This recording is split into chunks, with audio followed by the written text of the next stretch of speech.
Bonsoir. Alors, ben voilà, nous voilà enfin de retour. Bonsoir tout le Bonsoir monde. Marie-Angela pour ce live qu'on va enfin réussir à faire. Bon, alors c'est un peu particulier parce qu'on a l'impression que c'est moi qui interviewe, mais en fait c'est Marie-Angela qui est aux commandes euh, au nom de Action Infome Wallonie-Bruxelles. Alors Marie-Angela, est-ce que tu peux un peu nous parler de cette association de patients? Oui, tout à fait. Donc, tout d'abord, bonjour à tous et donc je remercie encore une fois Magali d'être intervenue ce soir. Donc, en fait, nous sommes la première association francophone de patients atteints de lymphome, Action Lymphome Wallonie-Bruxelles. Et donc, l'objectif, c'est justement de soutenir les patients en traitement, les patients en rémission et les proches dans leur donc, lutte contre le lymphome, dans leur bataille, dans leur épreuve de vie. Et le but, c'est justement de les soutenir avec l'organisation de groupes de parole et informer aussi sur les avancées de la recherche. Et voilà, donc nous sommes toujours à la recherche aussi de nouveaux bénévoles parce que c'est une association en phase de développement. Et d'ailleurs, donc je vous invite à nous rejoindre. Et donc moi, je suis l'initiatrice du projet, mais donc l'association, je la monte avec d'autres collègues bénévoles avec moi. Donc c'est important. Nous sommes un groupe donc très soudé et nous avons tous connu la maladie de près. Donc ça, c'est quelque chose de très important à souligner. Nous sommes des anciens patients. Nous connaissons la maladie et justement, nous sommes là pour vous soutenir parce que nous avons connu la preuve de la maladie et nous sommes aujourd'hui donc en rémission. Mais tout patient donc est bienvenu. Donc voilà, nous sommes ouverts aux patients qui sont aussi en cours de traitement, qui ont envie justement de s'investir. Super. Et donc, je vais en profiter peut-être pour montrer donc, un très beau site internet Oui. que je vais vous partager. Alors, je vais cacher Marie-Angela pendant 2 minutes. Donc, voilà. Ça, c'est le site internet. Marie-Angela, peut-être que je vais te laisser la parole. Tu peux me donner l'adresse exacte. Attends, voilà, tu réarrives. Tu peux donner l'adresse exacte du site? Oui, c'est AL, donc c'est les initiales de l'association, donc alwb.be. Donc c'est Action Lymphome Wallonie-Bruxelles.be. Donc Ouais. Et vous avez aussi une ALWB. page Facebook, hein, je Oui, pense. donc nous avons créé donc un site internet qui est vraiment complet où on explique aussi qui nous sommes, comment le projet est né. C'est un projet en fait qui est né à partir de la première journée francophone des patientes de lymphome. Et c'est suite à cette journée et avec la collaboration aussi des hôpitaux, dont l'hôpital Erasme, que nous avons décidé de lancer le projet de l'association. Donc nous avons le site internet où nous expliquons un peu quels sont les symptômes de la maladie. Il y a plusieurs vidéos concernant les lymphomes justement. À côté de ça, nous avons une page Facebook qui montre les événements de l'association et un groupe privé, une communauté privée Facebook où les patients en rémission, les patients en cours de traitement et les proches décident de s'inscrire. C'est un groupe privé, c'est important ça parce que c'est une plateforme d'échange où les patients, les anciens patients et les proches peuvent échanger en toute bienveillance et partager les histoires et les vécus sans aucun jugement. Et c'est à l'intérieur de ces groupes que nous avons organisé récemment ces groupes de parole. Donc, ces fameux cafés virtuels cette pause café, qui ont l'objectif justement de libérer la parole autour du lymphome. Nous en avons organisé plusieurs avec des sujets spécifiques, mais avec le but de libérer la parole autour du lymphome. Et c'est justement lors d'un de ces cafés virtuels qu'on s'est rendu compte que la question du retour au travail après un lymphome était très importante et justement elle méritait d'être approfondie. Et c'est suite à notre dernier café virtuel au sein de la communauté privée de l'association que nous avons décidé de justement inviter Magali, qui est experte dans le secteur et dans le retour au travail après un cancer en général. Dans notre cas, c'est après un lymphome, mais les problématiques sont plus ou moins donc les mêmes communes. Et c'est justement donc suite à ce dernier café virtuel que nous avons pensé inviter Magali qui a gentiment accepté notre invitation justement pour répondre avec un peu plus de justesse aux questions que le patient se pose une fois les traitements terminés. C'est très important en fait de dire que il faut dédier beaucoup d'attention aux patients pendant la maladie, pendant le traitement, c'est sûr, mais la reconstruction rémission commence après donc la maladie. Il faut vraiment accompagner les patients et les prendre en charge aussi après donc les traitements. C'est la raison pour laquelle nous sommes là aujourd'hui pour échanger et autour de la problématique retour au travail après un lymphome. Et nous vous invitons vraiment à interagir parce que le but de ces lives, comme Magali aussi peut vous le confirmer, c'est justement d'interagir, donc nous vous invitons vraiment à écrire sur le chat, à poser vos questions. Mais nous avons déjà quand même rassemblé toute une série de questions que nous avons posées à l'intérieur de notre groupe privé Facebook lié à l'association. Et il y a déjà pas mal de curiosités et de questions que les patients atteints de la pomme se posent. Mais l'objectif, c'est vraiment aussi que vous puissiez interagir. Donc, sentez-vous libre de poser vos questions parce que Magali est là justement pour ça. Donc, il faut profiter de sa présence et de sa disponibilité. Voilà, c'est aussi la plus-value du Facebook Live. C'est vraiment que on ne soit pas toutes les deux à parler toutes seules. C'est ça. C'est justement que les autres, voilà, contribuent et c'est très interactif. C'est ça l'idée. Tout à fait. Voilà, donc je te propose, Magali, si tu es d'accord, alors de commencer avec une toute première question, entre-temps que les gens se connectent et qu'ils nous posent des questions. Donc, il y avait déjà une patiente qui fait partie de notre groupe Facebook privé, de la communauté, disons, qui se posait cette question. Donc, comment se préparer au retour au travail? Alors, c'est vrai que c'est quelque chose de très personnel. À partir du moment où on se pose la question de se préparer au retour au travail, ça veut dire que soit on se sent prêt, soit aussi, par contre, on peut avoir des peut-être pressions, peut-être que le mot n'est pas bien choisi, mais extérieures. On sait qu'en tout cas en Belgique, on a vraiment des trajets de réintégration pour les malades de longue durée et que donc automatiquement, on va être contacté par le médecin conseil à certains moments pour voir un petit peu si on est prêt à revenir à son poste. Donc, je pense qu'il y a vraiment cette différence à faire. C'est pas parce qu'on est contacté pour voir si on est prêt qu'on est prêt. C'est vraiment à ce moment-là quelque chose qui est automatique. Je pense que c'est tous les 2 mois, en tout cas, que le médecin conseil va voir avec vous où vous en êtes. Mais à partir du moment où vous demandez, tiens, je me prépare à mon retour au travail, je pense que c'est savoir se poser différentes questions. La première étant, est-ce que à l'heure d'aujourd'hui, comme je me sens maintenant, étant donné que vous êtes seul à connaître quel était votre travail avant, je suis OK de revenir accomplir les mêmes tâches sur le même temps de travail qu'avant. Alors, Oui. les réponses peuvent varier. Ça peut être oui, revenir, mais peut-être pas faire la même chose. Peut-être qu'il va me falloir un temps d'adaptation. Ou oui, revenir, mais peut-être pas sur un temps plein si j'avais par exemple un temps plein. D'accord. Oui, bonjour Marceline, qui me dit hello. Bonjour Marceline, bienvenue. Donc d'ailleurs, je saisis l'occasion pour dire que Marceline fait partie donc de l'association, donc de notre petit groupe de bénévoles qui montent l'association. Donc bienvenue. Voilà, j'espère que les autres, voilà, il y a Alex, voilà, donc il y a pas mal de monde qui commence déjà à se connecter. Voilà, n'hésitez pas à poser vos questions concernant le retour au travail. Donc, Magali, justement, tu disais donc qu'il n'y a pas vraiment un moment spécifique, il faut juste se sentir prêt et se poser la question où je suis là maintenant. Et donc, c'est justement le médecin conseil qui peut donner cet avis-là. Alors là, ça devient complexe. C'est-à-dire qu'il va y avoir tellement d'acteurs en jeu. C'est pour ça que je me suis permise de mettre dans le bandeau en bas le site internet que l'ASBL Travail et Cancer a construit, qui s'appelle le www.retourotravail en un mot.be, pour reprendre un peu tous les acteurs qui peuvent agir. Donc, on a le patient vraiment au centre, comme une carte mentale ou un mind map pour ceux qui aiment les termes anglophones. Et pour reprendre un petit peu qui sont tous les acteurs présents. Et dans le monde médical, on va avoir, en tout cas en Belgique, le médecin traitant, l'oncologue, le médecin du travail, le médecin conseil, le médecin contrôle, et donc le patient va être un peu perdu au niveau de qui fait quoi. Alors, première chose à savoir, c'est que quelque part, comme il s'agit de vous, c'est vous qui savez.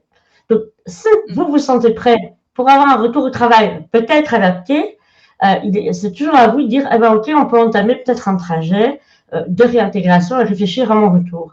Il se peut effectivement que, alors le médecin conseil Alors, c'est important de savoir d'où viennent ces médecins. Le médecin conseil, c'est vraiment la mutuelle. Et la mutuelle, ah ben, elle est effectivement là pour voir, pour vérifier qu'en tout cas, quand vous avez des indemnités, ça veut dire que vous ne pouvez pas travailler. Donc, le médecin conseil, il va vérifier, tiens, quelles sont les capacités restantes de cette personne et peut-être qu'elle peut retourner au travail sous certaines conditions.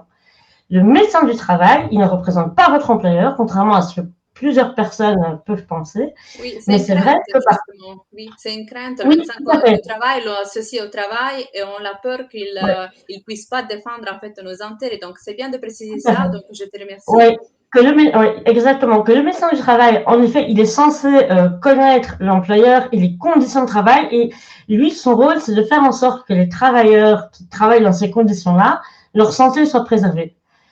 Mais il n'est pas mandaté. Enfin, c'est une obligation de la part de l'employeur d'avoir un médecin du travail, mais il ne représente pas l'employeur. Il est juste là pour vérifier que les conditions au travail sont OK par rapport à la santé des travailleurs. Par contre, effectivement, le médecin contrôle.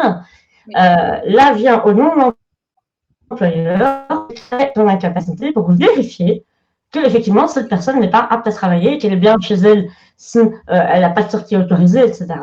Donc ça, c'est bien expliqué sur le site retrouveautravail.be.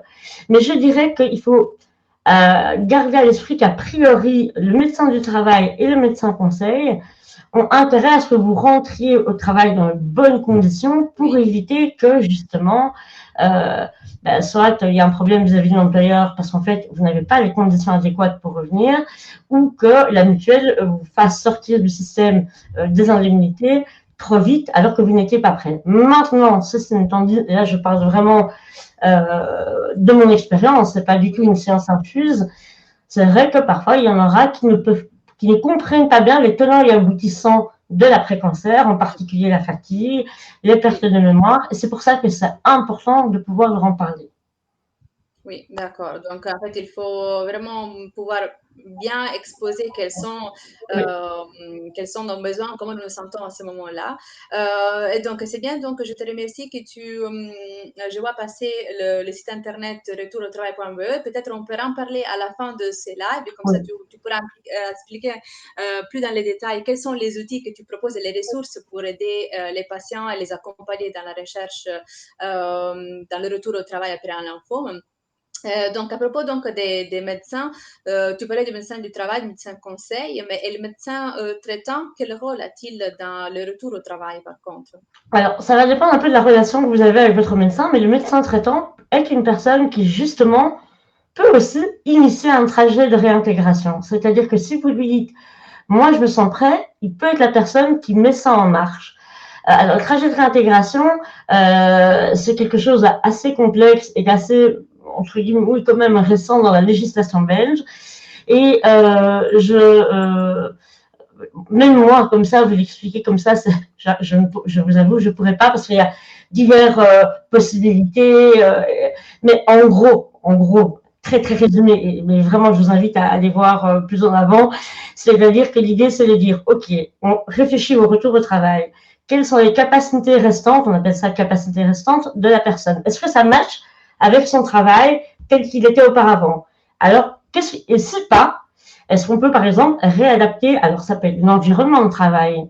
Alors, quand je parle d'environnement de travail, ça peut y avoir des douleurs dans le dos, des problèmes d'articulation. Qu'est-ce qu'on peut mettre en place? Ça peut être ça peut être le temps de travail, le volume de travail, c'est-à-dire, ben, ok, on va pas revenir sur un temps plein. Ou bien, quand je parle de volume de travail, les tâches peuvent être différentes. Quand on a des pertes de capacité cognitive, je veux dire, ben, c'est pas moi qui vais prendre note à une réunion. Oui, Ou tu peux pas compter sur moi pour retenir plein d'infos. Il va falloir mettre des choses en place. Donc voilà. Et alors, je vois qu'il y a, enfin oui, là une peut-être, question de Pierre, ouais, oui, ouais. De Pierre, oui, qui nous pose cette question-là. Quand le traitement du lymphome a été très long, 5 ans, comment reprendre confiance dans ses capacités? Donc, justement, quand il y a un traitement très long, concernant la résistance physique, concentration, problème de mémoire. Donc, tu as déjà commencé un petit peu à aborder ce sujet, donc À en peut-être parler. tu peux en parler. Oui, Mais c'est une excellente question parce que qui est malheureusement, je pense, très répandue. Déjà parce que on parle pas assez de ça. C'est-à-dire que quand bien même le médecin va vous en parler, s'il ne vous en parle vraiment, parce que voilà, il y a parfois c'est même pas très très reconnu voilà, par le côté médical, même si je vous promets que je vois qu'il y a des recherches qui se font et qu'ils comprennent qu'il y a une problématique là, mais le médecin que vous avez en face de vous n'a peut-être pas non plus ça en tête. Eh ben, il faut vous dire que les employeurs encore moins, les collègues encore moins. Et pourtant, c'est un problème vécu par le patient qui est réel, comme le souligne Pierre. Alors, malheureusement, Pierre, j'ai pas de réponse magique, mais par contre, ce que je peux vous dire, c'est que c'est possible. Donc, on a ce qu'on appelle, c'est un peu à la mode, mais l'empowerment du patient, mais d'une manière générale, dans le coaching, on travaille sur cette notion d'empowerment. Donc, quand on a été patient, et là, vous parlez de 5 ans de traitement, on est patient dans tous les sens du terme. Déjà, on est dépendant du timing des traitements, et patient, en latin, c'est celui qui subit. Et donc, il va falloir y avoir aussi tout un travail de réappropriation de ce qui nous arrive. Alors, oui, forcément, vous allez me dire, mais moi, les problèmes de résistance physique, concentration, ça me dépasse. C'est-à-dire que moi, j'aimerais bien que ça revienne, mais ça ne revient pas. Mais alors, ça va être, qu'est-ce qui va pouvoir être mis en place pour travailler ça? Et la première chose, c'est que je pense que là, c'est le travail, heureusement, malheureusement, mais de la personne concernée, parce qu'en fait, quand on parle de patient expert, moi, j'ai envie de dire que chacun est expert de sa propre santé, parce qu'un médecin peut vous dire, oui, mais la fatigue, c'est normal, mais il ne la ressent pas, cette fatigue. Donc, il faut pouvoir expliquer le plus concrètement possible à quel point c'est handicapant. Donc, en partant parfois d'exemples justement de votre vie, entre guillemets, d'avant, de dire, ben moi, avant, problème de concentration, mais je pouvais lire un bouquin, j'invente, hein, en une semaine, et vous dire un petit peu quelle était la trame, ça. À l'heure d'aujourd'hui, quand je commence à lire, après une page, il faut que je la relise, j'ai du mal à me rappeler de ce qu'il y avait au début de la page. Et d'avoir vraiment comme ça des exemples concrets. Idem pour la fatigue. Moi, maintenant, rien que le fait, parfois, alors ça, c'est très difficile à comprendre pour l'entourage, d'aller voir des amis et d'avoir un moment papoter avec des gens pendant 1 heure. Et vous allez mettre toute votre énergie dedans. Mais après, il faut recharger la batterie pendant 48 heures pour récupérer cette heure-là. Les personnes autour de vous, elles vont vous voir uniquement dans ce contexte-là. Donc, elle a l'air en forme, oui, il a l'air en forme, c'est chouette, etc. Sans se rendre compte. Et donc, de dire, moi, par exemple, quand j'ai une conversation pendant 1 heure, il me faut 48 heures pour recharger ma batterie. Donc, dans ce contexte-là, comment gérer les relations au travail? Et donc, en étant comme ça le plus concret et en donnant des images et votre vécu, votre quotidien à l'interlocuteur en face de vous, que ce soit le médecin conseil, le médecin du travail ou votre employeur, là je vais revenir, il y a un bémol, c'est qu'est-ce que je dis, qu'est-ce que je ne dis pas. Ça, il faut essayer, on en reparlera certainement. Mais c'est important parce que malheureusement, ça ne se sait pas encore et même les patients ne le savent pas encore bien. Moi, je reçois beaucoup de personnes qui viennent en disant un peu gêné, j'ai ceci, j'ai cela. Et puis, je dis, oui, mais ça fait partie des effets secondaires les plus répandus. Ah bon? Et voilà, donc on est à ce point-là. Oui, oui. Mais je pense justement, merci donc pour toutes ces précisions parce que donc on a remarqué déjà aussi à travers les questions qu'on avait reçues la fois passée qu'on s'est posé la question justement de la motivation. Donc Pierre s'est posé la question de la concentration, pardon, et donc d'autres personnes se sont posé la question justement de la motivation qui va avec la, la, plutôt le désir de reprendre confiance dans ses capacités. Donc justement, donc il faut tout un travail, donc je crois comprendre sur soi-même pour reprendre la confiance, mais pour faire ce travail, je pense que c'est important en fait de s'analyser, d'analyser ses besoins, de ne pas se sentir coupable, parce que certaines fois, il y a aussi un sens de culpabilité. Je suis plus celle qui est avant et comment je peux faire, alors que si on accepte que on a juste voilà, on a changé, on a des effets secondaires, mais qu'on peut tirer du bénéfice en fait, parce il faut justement en fait transformer la preuve de la maladie en quelque chose de positif, mais c'est tout un travail qui demande du temps. Oui. Et donc, c'est pas tout à fait simple. Donc, je vois d'autres questions arriver de la part de Alex. Alors, donc, ce que je veux dire, ce sont les personnes qui me voient, qui disent, tu as l'air en forme, tu vas reprendre le boulot. Oui, ça rejoint justement ce que tu venais de dire, donc, Magali. C'est difficile, merci Alex pour la question, c'est justement difficile d'expliquer aux autres gens que malgré que, voilà, on a terminé les traitements et on se sent apparemment en forme, il y a toute une série d'effets secondaires, dont la fatigue qui devient chronique ou le manque de concentration sur la longueur qui font qu'on n'est plus ceux d'avant, mais pourtant, donc on a quand même développé d'autres capacités et c'est ça en fait qu'il faudra mettre en valeur. Donc, une des questions en fait, Magali, c'est comment en fait tu suggères de mettre en valeur les capacités, au lieu de se focaliser sur ah j'ai un manque de concentration, ah je suis fatiguée, ce qui est vrai, donc il faut l'avouer, il n'y a aucun souci. Comment tu suggères en fait à quelqu'un qui se remet au travail de mettre en avant et en valeur plutôt les capacités qu'on a développées pendant le cancer? Parce que j'imagine, et je suis sûre de ça en tant qu'ancienne patiente aussi, qu'on a développé des compétences. Tout à fait. Alors, tout ce que tu dis, c'est exactement ça, mais ça va être une question de timing, de moment. Donc, il y a un moment pour chaque chose et on n'est pas. Alors, après, ça, enfin, même moi, j'ai pas la capacité d'en débattre longtemps, mais on sait que la capacité de résilience, elle peut être différente chez chacun. Mais pour moi, j'ai confiance dans le fait que tout le monde l'a, c'est simplement le moment qui va être le bon moment. Et donc, il y a un moment de deuil, il y a un moment de colère, il y a un moment de tristesse, de dire c'est pas juste, etc. Là où ça devient problématique, c'est si ça perdure trop longtemps. Parce que du coup, on voit plus le bout du tunnel. Moi, j'ai envie de dire, il y a un bout du tunnel. Et parfois, on n'est pas encore là-dedans, mais de dire, effectivement, il y a un moment, et vous allez voir, enfin, pour moi, je trouve que c'est quelque chose de très, il y a un moment où vous allez dire, qu'est-ce que je fais? Je crois qu'à partir du moment où, quelque part en vous, cette question-là est là, ça veut dire qu'on est déjà passé à quelque chose, de se dire, je me remets en mouvement.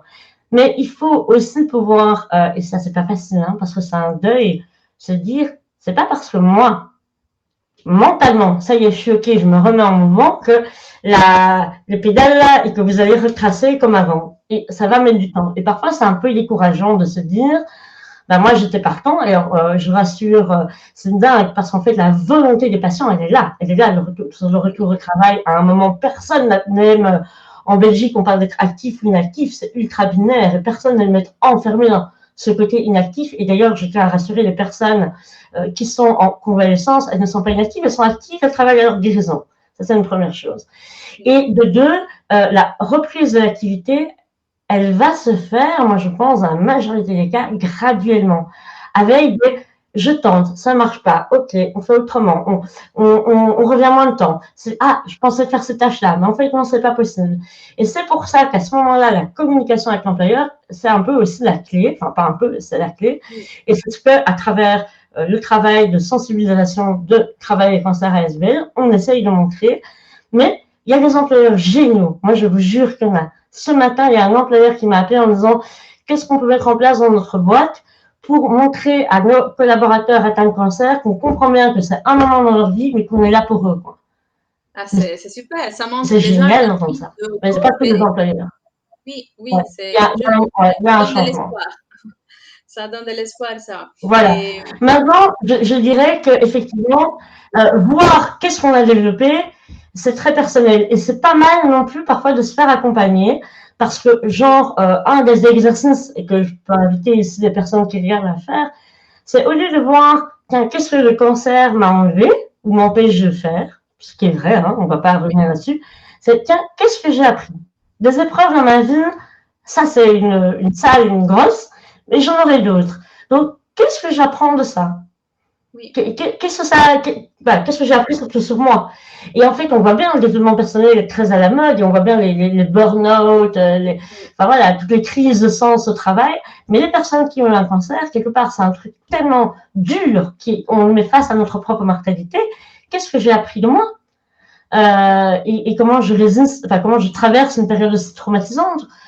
Mais par contre, pas hésiter à se faire accompagner. Personne à l'impossible, nul n'est tenu. Et je pense que être capable d'aller chercher des supports, alors il y a évidemment de pouvoir compter sur ça, mais à l'extérieur, c'est important aussi.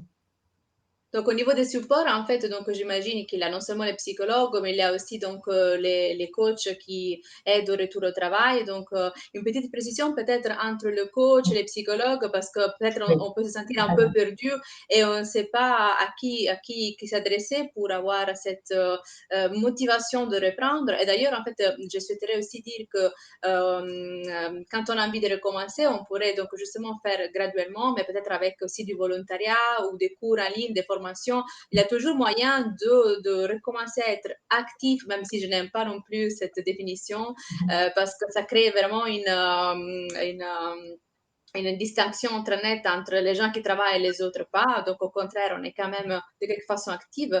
Mais justement, donc, il y a toujours moyen de reprendre une sorte de vie professionnelle, même à travers des formations qui nous préparent graduellement. Et donc, pour revenir à la question, donc, quelles sont en fait quelles sont les personnes auxquelles on peut s'adresser pour mieux accompagner les patients qui cherchent de revenir au travail? oui. Donc tu l'as très bien dit, psychologue, c'est vraiment important et je ne vais pas revenir ici sur toute la définition, mais le psychologue, c'est intéressant de comprendre pourquoi voilà, comment ça marche, mes comportements, on revient sur le passé, sur le vécu, etc. Dans le coaching, c'est très complémentaire en fait. Oui. C'est le moment de la remise en mouvement. Et c'est pas incompatible. On peut continuer la psychothérapie en commençant le coaching, en disant, bah, ok, voilà, donc maintenant je suis là, à l'heure d'aujourd'hui, et voilà mon état présent, et je vais aller vers un état désiré. J'ai un objectif. Et avec le coach, on va un peu tester cet objectif. Donc le coach, c'est vraiment un accompagnement vers l'empowerment, c'est-à-dire l'autonomie de la personne. C'est pas un conseiller, donc il va pas venir. C'est un coach qui vous apporte des réponses toutes faites. C'est pour moi, en tout cas, pas un bon coach. Parce que le travail du coach, c'est d'être un petit peu. J'aime bien dire que c'est un peu un phare dans la tempête. C'est-à-dire que vous restez aux commandes du navire. Il vous montre juste un peu, tiens, voilà les rivages, etc. Mais c'est à vous de voir comment vous voulez y arriver, quoi. Et donc le C'est à coach, nous d'agir, en fait. C'est à nous exactement. d'agir. Ouais. D'accord. Mais le coach va vous accompagner là-dedans avec un questionnement qui peut parfois, qui sera toujours bienveillant, sans jugement, mais parfois un peu confrontant. Donc, une des questions qui peut choquer en coaching, hein, mais ça va être par rapport à une situation problématique d'une personne qui, mais pourtant, j'essaie, j'ai fait ça, ça marche pas, ça. Oui, Alors, ça va choquer peut-être quand je vais la balancer comme ça, mais c'est de dire, qu'est-ce que tu gagnes à ne pas bouger? à ne pas faire. Oh, mais Oui, enfin, mais c'est honteux, je veux bouger. Mais c'est intéressant de se poser ça. Parfois, oui, c'est la peur, c'est de se dire, j'aurais trop peur que si je bouge et que je mets des choses en place, ça ne marche pas et quel échec pour moi. Mais c'est oui. simplement, moi, au lieu de voir des échecs, voyez des occasions d'apprentissage. C'est juste, en fait, dans la vie, et j'avais fait une chronique sur ça il n'y a pas longtemps, parler de l'optimisme réaliste. Oui, Dire à des patients qui ont traversé des trucs comme ça, allez, tout est dans le moral, tout est dans le mental, si tu y crois, tu peux y arriver. Alors moi, personnellement, j'aime bien la visualisation positive, etc. Mais à un moment, c'est pas ça, c'est de se dire, avec les possibilités concrètement et de manière réaliste qui s'offrent à moi, je choisis de porter mon attention sur ce qui est le mieux pour moi et le plus optimiste. Mais ça ne veut pas dire que je mets des lunettes roses et je fais semblant qu'il n'y a pas de problème. Ça veut oui, juste parce qu'il ne dire, faut pas être positif à tout prix, en fait. ah, Donc, non, tout va bien parce que je me suis battue contre le cancer. Donc, en fait, il faut être, oui, justement optimiste, mais positif, réaliste. mais tout en étant conscient, en fait, de la réalité et même Oui, de nos limites. Donc, je pense qu'il ne exact. faut pas avoir peur non plus parce que le cancer, en fait, nous apprend à être aussi, à reconnaître mieux nos limites, ce qui est un bien, parce que ça nous permet de nous remettre au travail avec de meilleures conditions, peut-être avec un travail qui a du sens, plus de Complètement. sens à nos yeux avec les côtés humains ou bien reprendre le travail qu'on avait avant juste en faisant des ajustements et des réaménagements au niveau justement, comme tu disais, du temps du travail ou de, donc, Tout à fait. Tout à fait. oui. C'est exactement ça. C'est super.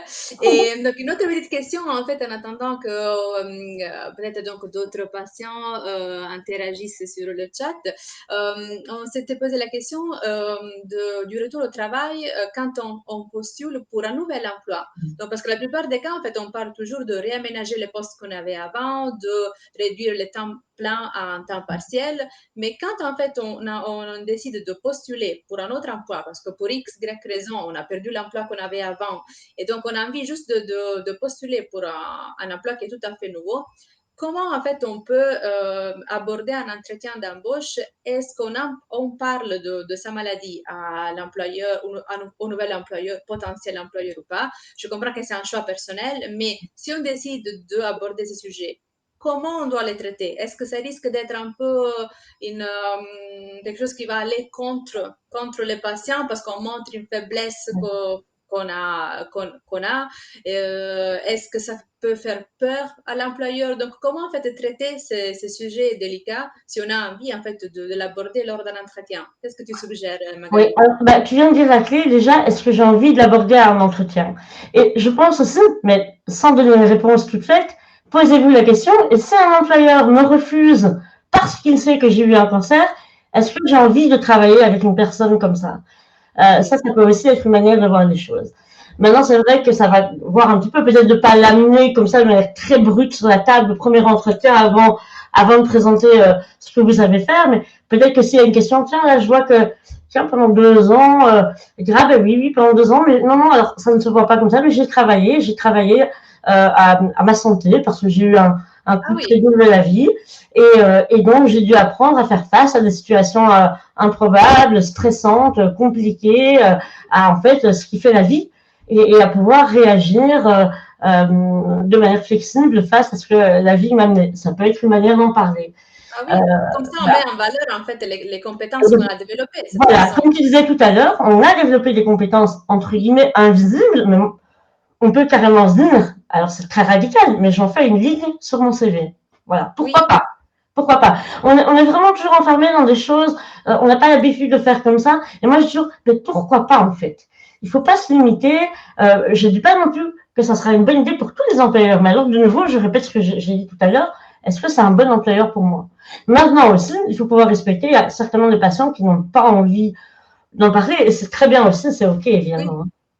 C'est un choix vraiment tout à fait personnel d'en parler ou pas. Mais c'est vrai que la plupart des cas, donc on peut nous poser la question si on voit un petit vide, Ouais. un petit vide sur les CV.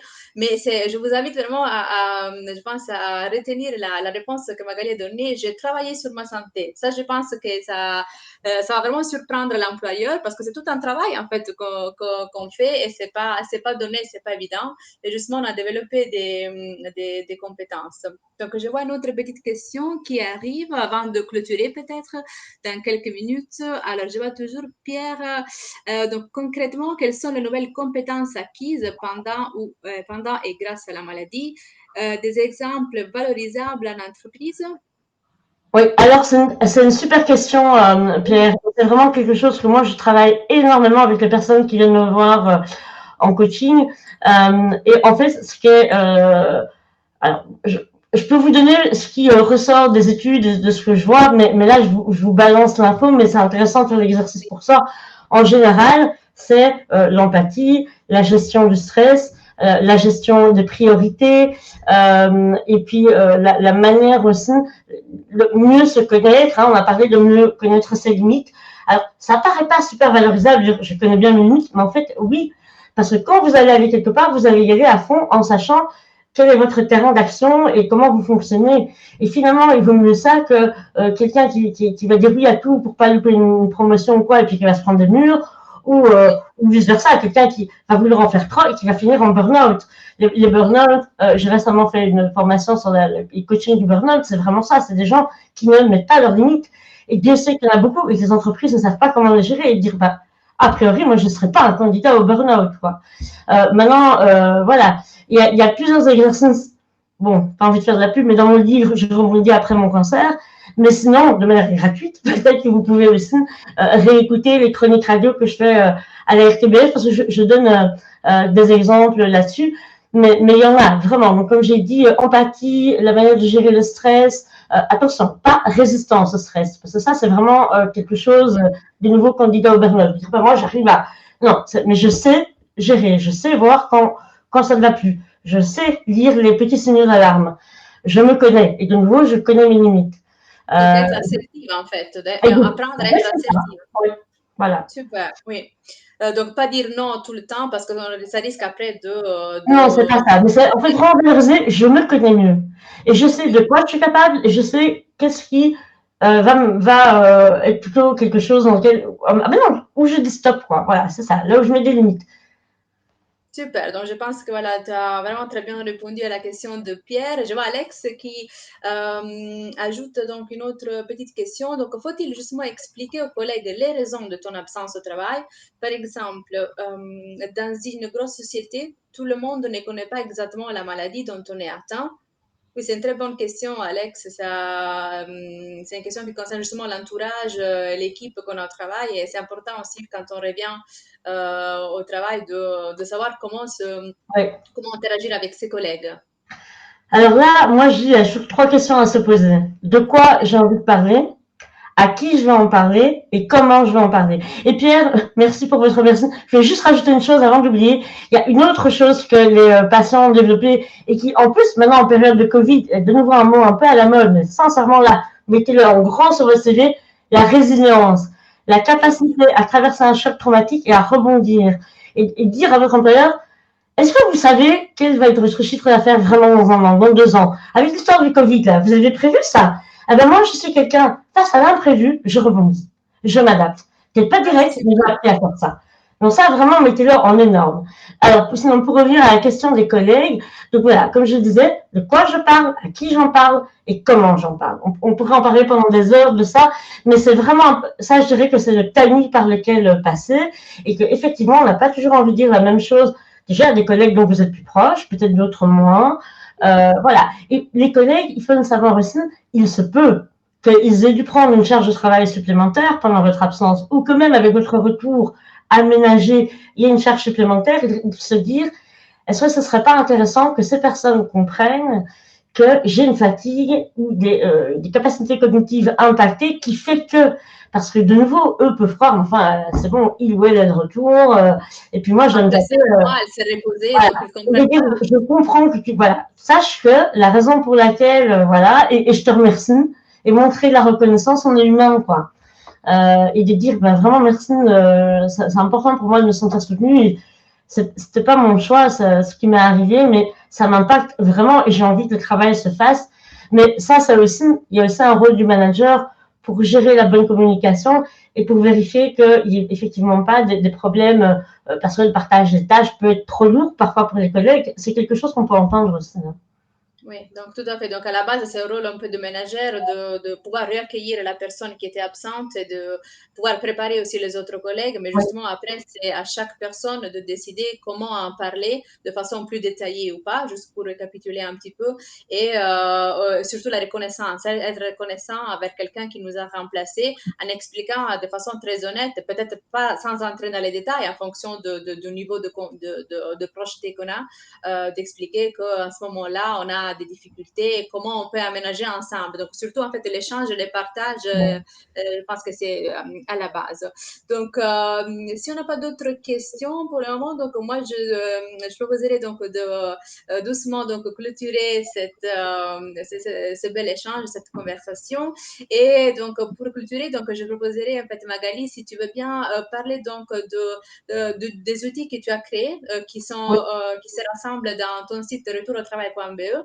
Donc, je sais que tu as créé une page où tu rassembles tous les acteurs qui interviennent lors du retour au travail. Si tu veux bien juste monter un petit peu à notre... Oui, tout à fait. Alors, je vais vous partager mon écran. Ça met juste 2 secondes. Donc, effectivement, il y a le fameux site dont l'adresse est en train de défiler en dessous, qui est retourautravail.be. Alors, une petite seconde. Je vais cacher Marie-Angela 2 minutes, pardon, Marie-Angela. Voilà. Donc, c'est retourautravail.be. Et donc, vous voyez, donc, il y a quels sont les acteurs clés. Alors, découvrir le mind map. Vous arrivez sur le mind map. Et vous pouvez voir, par exemple, je parlais des différents médecins impliqués. Vous avez dans médical. Tiens, alors, on reprend un petit peu. Le rôle du médical dans le cancer est évidemment au cœur de tout, mais il y a le médecin traitant, alors le médecin du travail. Alors, par exemple, allons sur le médecin du travail. Alors, on va reprendre quel est son rôle. quand est-ce qu'il intervient, et puis je rajoute des petits conseils coach et des liens utiles. Et puis il y a toujours une petite vidéo qui présente le rôle du professionnel. Alors juste pour montrer autre chose que du médical, on peut aller aussi dans la recherche d'emploi, par exemple, parce qu'on parlait des personnes qui sont en recherche d'emploi. Et donc ici, il y a des liens, quel peut être le rôle du coach, que dit le service public à l'emploi, le SPF emploi. Voilà. Donc il y a plusieurs choses. Alors, un dernier sur les soins de support, parce que la gestion des effets secondaires est quelque chose d'extrêmement impactant. C'est pas exhaustif, et si vous avez des choses à proposer, on parle d'acupuncture, psychologue, groupe de parole, etc. Donc voilà, ça c'est une chose. On va revenir vers Marie-Angela. Voilà. Oui, Magali, donc justement concernant cette page assez complète, tu parles aussi des droits et des devoirs donc du patient. Donc ça c'est Tout une à page fait, c'est important. je vous invite vraiment à lire parce que là Ouais. c'est important. On sait en fait quels sont nos droits, quels sont nos devoirs au cas où donc on souhaiterait revenir au travail.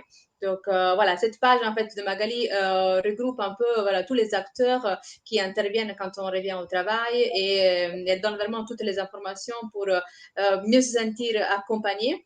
Et donc, je t'inviterai aussi à parler, Magali, brièvement juste de l'application Empower Me, que je pense que c'est un Ouais. outil très intéressant pour les patients, pour les motiver et leur donner un peu plus de confiance quand ils décident de revenir au travail. Tout à fait. Attends, j'étais en train de, je voulais le partager et il est parti. Je suis désolée. Donc l'application, elle s'appelle Empower Me. Vous pouvez évidemment la télécharger sur votre smartphone. C'est gratuit. Je tiens vraiment à le dire. Alors pour être complètement transparente, c'est gratuit, mais moi pour construire ça, il a fallu de l'argent. Et donc ce sont des boîtes pharma qui ont sponsorisé. Tous les noms sont mis. Et en fait, il faut remplir un petit questionnaire au début qui est anonymisé, c'est-à-dire qu'il n'y a pas vos données personnelles, mais pour comprendre, en fait, quelles sont les difficultés après un cancer, parce qu'en fait, même ce monde-là ne sait pas c'est quoi. Et voilà. Et donc, il dit, tiens, pour moi, il y avait la fatigue qui a joué ça. Donc, il y a 10 questions très, très brèves, mais auxquelles on vous invite à répondre. C'est un peu la contrepartie du fait de la gratuité. Et si vous n'avez pas, vous pouvez passer les questions pour voir si ça vous intéresse ou pas de répondre, mais sincèrement, moi, pour qui c'est vraiment important, je vous assure que ça ne me paraît pas, en tout cas à moi, invasif. Alors, je vais de nouveau cacher Marie-Angela pour pouvoir vous montrer ça. C'est aussi disponible via votre ordinateur avec empowermeapp.com. Et donc, il va falloir vous enregistrer, choisir votre langue. Donc, moi, là, je suis déjà enregistrée. Zut. Bon, bref, vous mettez votre mot de passe. Et malheureusement, j'aurais dû préparer peut-être un peu mieux ça, mais alors à ce moment-là, vous avez, je vais retirer, vous avez du coup accès à 8 modules de coaching en vidéo où je partage des outils. Et vous pouvez même télécharger à chaque fois des PDF pour réaliser les exercices proposés dans les vidéos pour justement faire un peu le bilan. Comment je me sens émotionnellement, et tiens, quel est mon système de support, qui peut m'aider dans ma gestion de la vie quotidienne et dans mon retour au travail. Et donc voilà, c'est vraiment l'idée, c'est que ce soit accessible parce qu'on sait, hélas, que le cancer impacte énormément les finances, même dans un pays en Belgique où pourtant on est entre guillemets dans les mieux servis, mais voilà. Oui, donc super, merci Magali. Donc, juste pour résumer, donc il y a la page de retour-au-travail.be qui est vraiment très intéressante et rassemble tous les acteurs qui interviennent lors du retour au travail, l'application Empower Me. Et donc, je vous invite donc si vous avez d'autres questions après, par la suite, à nous les poser sur notre page de l'association ALWB et je vais les relayer donc à Magali et après les diffuser sur la page Facebook. Donc, je vous invite en fait aux nouveaux arrivants d'adhérer à notre groupe privé Facebook. C'est un espace d'échange, de partage vraiment en toute bienveillance, et de liker notre page de l'association ALWB sur Facebook. Et surtout, voilà, si vous souhaitez vous investir en tant que bénévole, on a vraiment besoin de vous parce que nous sommes en plein développement.